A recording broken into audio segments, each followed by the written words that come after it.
What does holding on to anger and pain and resentment do to the body?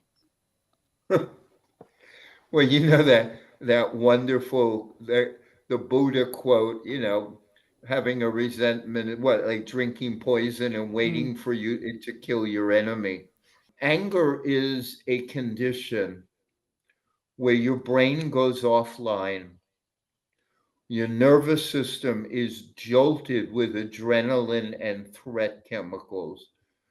And so you're in a state of very limited thinking and very high arousal of all the parts of you that are screaming, this is not okay. You got to get out of here.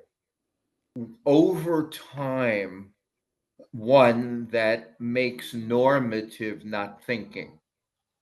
If you spend a lot of time angry, you get used to being without your cortex. It's, some of the higher order thinking parts.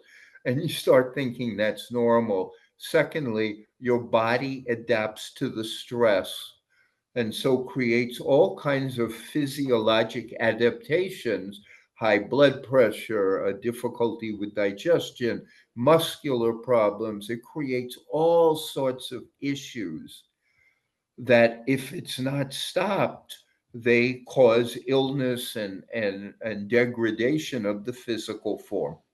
I would like to know, obviously, when a painful event happens and we get angry, of course, we're going to hold on to that for a period of time. It's a reaction that people have, and that's completely normal. But how do we actually let go? I mean, anger is normal. There's nothing wrong with being angry. It's protective. It can remind you that, hey, you got to pay attention to boundaries here. People don't always do what you want. There are dangers in the world. Take care of them. There's nothing wrong with anger. What is, I mean, there's in the biz I'm in, there's constructive and destructive anger.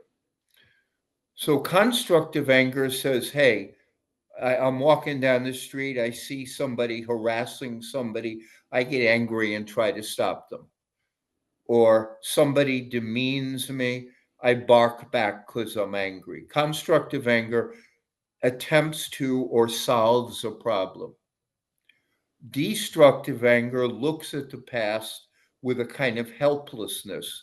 I didn't solve the problem. I didn't do anything of value.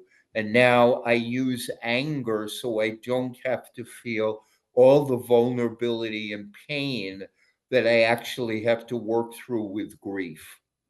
So anger can be either facilitative or protective.